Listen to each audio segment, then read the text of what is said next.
গর্ভবতী মায়ের জন্য গর্ভাবস্থায় কোনো খাবার গ্রহণ করা অথবা না করা, বিশেষ কোনোভাবে চলা অথবা না চলার ব্যাপারে কোরআন এবং হাদিসে কোনো দিক নির্দেশনা আছে কি না, আমরা সে বিষয়টি জানার চেষ্টা করব ইনশাআল্লাহ তাআলা।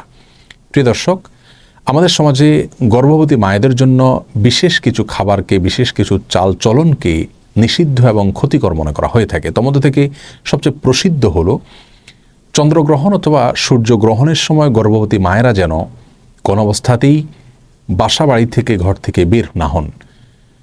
অনেকে মনে করেন যে চন্দ্রগ্রহণ সূর্যগ্রহণের সময় গর্ভবতী মায়েদের জন্য কোনো কিছু কাটাকাটি করা, কোনো কিছু কুটা, এটা উচিত নয়। যদি করেন তাহলে সেটি তার গর্ভস্থ সন্তানের জন্য ক্ষতির কারণ হতে পারে। অনেকে মনে করেন যে গর্ভাবস্থায় যদি কেউ যমজ কলা খান তাহলে তার সন্তান যমজ হবে। অনেকে মনে করেন যে গর্ভাবস্থায় কোনো মায়ের জন্য ডিম খাওয়া উচিত নয়, তাহলে সন্তানের চোখ কুসুমের মতো হলদে বর্ণ হবে। ডাব খাওয়া উচিত নয়, তাহলে ঘোলাটে হবে। অমুকটা খাওয়া উচিত নয়, তাহলে তমুকটা হবে। এরকম আরও নানা রকমের ধারণা রয়েছে। অনেকে মনে করেন যে গর্ভাবস্থায় কোনো মায়ের জন্য কোনো মুরগি, কোনো হাঁস এ জাতীয় কোনো কিছু জবে করা উচিত নয়। যদি করেন তাহলে সেটি তার গর্ভস্থ সন্তানের জীবনের জন্য ক্ষতির কারণ হতে পারে। অনেকে মনে করেন যে গর্ভবতী মায়েরা প্লেট ইত্যাদি চেটে খেলে, মুছে খেলে ভালো করে, তাহলে সেক্ষেত্রে তাদের কন্যা সন্তান হওয়ার সম্ভাবনা রয়েছে।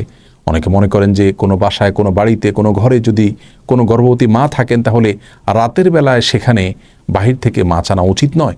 যদি আনতে হয় তাহলে আগুন ইত্যাদিতে ছ্যাঁক দিয়ে প্রবেশ করাতে হয়। আর এরকম নানা রকমের ধারণা আমাদের সমাজে প্রচলিত আছে। প্রিয় দর্শক, এই ধারণাগুলো সম্পূর্ণরূপে ভ্রান্ত, ভুল এবং কুসংস্কারাচ্ছন্ন বিশ্বাস থেকে আমাদের মধ্যে জন্ম নিয়েছে।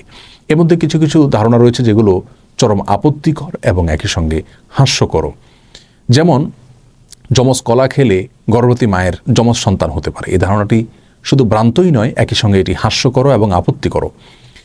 একজন মায়ের জন্য বা যে কোনো বাবার জন্য একটি গর্ভ থেকে যদি একাধিক সন্তান জন্ম হয়, সেটা তাদের জন্য খুশির বিষয়, আনন্দের বিষয়। এটা কখনো তাদের জন্য ক্ষতির, এটা তাদের জন্য নিষিদ্ধ কোনো বিষয় হতে পারে না। বিধায় এটিকে নিষিদ্ধ মনে করা বা যমজ কলা গর্ভবতী মায়ের জন্য খাওয়াকে খারাপ মনে করা, এটি মূর্খতা প্রসূত একটি বিশ্বাস।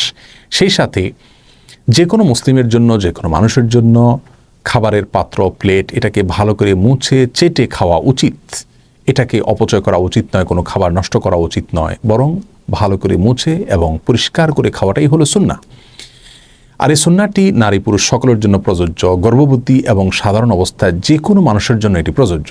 সুতরাং প্লেট পরিষ্কার করে খাওয়া বা মুছে খাওয়া, চেটে খাওয়া, এটাকে খারাপ মনে করা, এটাকে অপয়া মনে করা, নিষিদ্ধ মনে করা, সেটি মূর্খতা এবং সুন্নাহ বিরোধী একটি বিশ্বাস। আর প্লেট মুছে খেলে গর্ভবতী মা কন্যা সন্তান জন্ম দিবেন, সেটি প্রথমত ভ্রান্ত কথা। দ্বিতীয়ত, কন্যা সন্তান জন্ম দেওয়া এটা তো ভালো বিষয়। কোরআন এবং হাদিসের কোথাও পুত্র সন্তান জন্ম দেওয়ার জন্য বিশেষ কোনো ফজিলতের কথা আমরা জানি না, কিন্তু কন্যা সন্তান জন্ম দিলে সেক্ষেত্রে মা বাবার জন্য সেটি আখিরাতে নাজাতের মাধ্যম হবে, জান্নাতে যাওয়ার উপায় হবে, এরকম বিভিন্ন হাদিসের কথা আমরা জানতে পারি। সুতরাং এই সমস্ত ভ্রান্ত বিশ্বাসগুলো আমাদের সমাজ থেকে দূর করার চেষ্টা আমাদের করতে হবে। প্রিয় দর্শক, মনে রাখা উচিত একজন মুসলিমের কি করা উচিত, কি করা উচিত নয়, কি খাওয়া উচিত, কি খাওয়া উচিত নয়, কোন জিনিসটা তার জন্য কল্যাণকর আর কোনটা ক্ষতিকর, এটি জানার দুটি উপায় রয়েছে। তার প্রথমটি হলো ওয়াহি তথা কোরআন এবং হাদিস। কোরআন এবং হাদিসে যদি আমাদের জন্য কোনো কিছুকে কল্যাণকর বলা হয় বা অকল্যাণকর বলে আমাদের জন্য জানানো হয়, তাহলে সেটিকে অবশ্যই আমাদের মেনে চলা উচিত। আর দ্বিতীয় উপায় হলো আমাদের জানার অভিজ্ঞতা এবং সায়েন্স।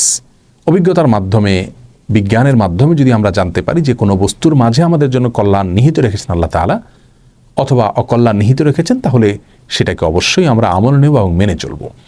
যে বিষয়গুলো বলা হলো, এগুলোর মাধ্যমে গর্ভবতী মায়ের অথবা গর্ভস্থ সন্তানের কোনো প্রকার ক্ষতি হতে পারে এরকম কোনো ধারণা কোরআন হাদিস থেকে আমাদেরকে দেওয়া হয়নি। আর অভিজ্ঞতা তথা সায়েন্স থেকে এরকম কোনো ধারণা আমরা পাইনি, যার কারণে এগুলো সম্পূর্ণরূপে কুসংস্কার এবং ভ্রান্ত বিশ্বাস থেকে আমাদের সমাজে জন্ম নিয়েছে। এই ভ্রান্ত বিশ্বাসগুলো আমাদেরকে দূর করার চেষ্টা করতে হবে। প্রিয় দর্শক, আমাদের সমাজে যত রকমের ভুল ফতোয়া, কুসংস্কারাচ্ছন্ন বিশ্বাস, এর বেশিরভাগ চাপানো হয় মেয়েদের উপরে। তাদের উপরে যত রকমের মিথ্যা বানোয়াট ফতোয়া এবং মাসআলার প্রয়োগ হয়, পুরুষদের উপরে তত বেশি মিথ্যা বানোয়াট অথবা মনগড়া ফতোয়ার প্রয়োগ হতে আমরা দেখি না। অতএব এই সমস্ত কুসংস্কারগুলো দূর করার জন্য নারী পুরুষ সকলকে আমাদের একযোগে কাজ করে যেতে হবে। গর্ভাবস্থায় একজন মায়ের জন্য কোন জিনিসটি তার স্বাস্থ্যের জন্য কল্যাণকর, সেটি ডাক্তারগণ যখন আমাদেরকে জানাবেন, বিজ্ঞানের মাধ্যমে, অভিজ্ঞতার মাধ্যমে আমরা জানতে পারবো, সেটাকে অবশ্যই আমরা আমল করে চলব। আনারস বা বিশেষ কোনো খাবারের ক্ষেত্রে কোনো সময় ডাক্তারগণ নিষেধ করেন গর্ভবতী মায়েদেরকে, সেটা তাদের গর্ভের জন্য ক্ষতিকর অথবা অ্যাসিডিটি বেশি হয়, এরকম অনেক খাবার অনেক সময় ডাক্তারগণ নিষেধ করেন গর্ভবতী মায়েদের জন্য, সেগুলো ভিন্ন বিষয়। যে বিষয়গুলো আমরা উল্লেখ করলাম এগুলোর সাথে বিজ্ঞানের কোনো সম্পর্ক নেই এবং কোরআন হাদিসেরও কোনো নির্দেশনা বিষয়ে নেই, যার কারণে এগুলো সম্পূর্ণরূপে ভুল বিশ্বাস। গর্ভাবস্থায় একজন মা বিশেষ কোনো আমল করণীয় আছে কিনা এই বিষয়ে আমরা এক ভিডিওতে বলেছি। কোরআন হাদিস থেকে গর্ভবতী মায়ের জন্য বিশেষ কোনো আমলের কথা আমরা জানি না, তবে অবশ্যই এটি তার জীবনের জন্য গুরুত্বপূর্ণ একটি সময়, কঠিন একটি সময়ের তিনি অপেক্ষা করেন, যার কারণে অন্য যে কোনো সময়ের চাইতে এই সময়গুলোতে গুনাহ থেকে, পাপের কাছ থেকে বেশি বেশি বেঁচে থাকার চেষ্টা করা উচিত। তার উচিত গান বাজনা থেকে এবং হারাম ফিল্ম দেখা থেকে এবং যে কোনো ধরনের গুনাহ থেকে বেশি থেকে বেশি বেঁচে থাকার চেষ্টা করা, যাতে করে আল্লাহর বলেন অনুগ্রহ তিনি বেশি থেকে বেশি অর্জন করতে পারেন। এবং সাধারণ নেক আমলগুলো করা উচিত, জিকির আজকার করা উচিত, আল্লাহ স্মরণ করা উচিত, গর্ভস্থ সন্তান যেন নেক হওয়ার জন্য দোয়া করা উচিত এবং আল্লাহ যেন তার কঠিন মুহূর্তটা সহজ করে দেন সেজন্য দোয়া করা উচিত এবং নেক আমল করা উচিত। আল্লাহর বলেন আমাদের সকলকে সব ধরনের কুসংস্কার থেকে বেঁচে থাকা এবং রাসূল করিম সাল্লাল্লাহু আলাইহি ওয়াসাল্লামের সবগুলো সুন্নাহকে অক্ষরে অক্ষরে যথাযথ উপায় পালন করার তৌফিক দান করুন।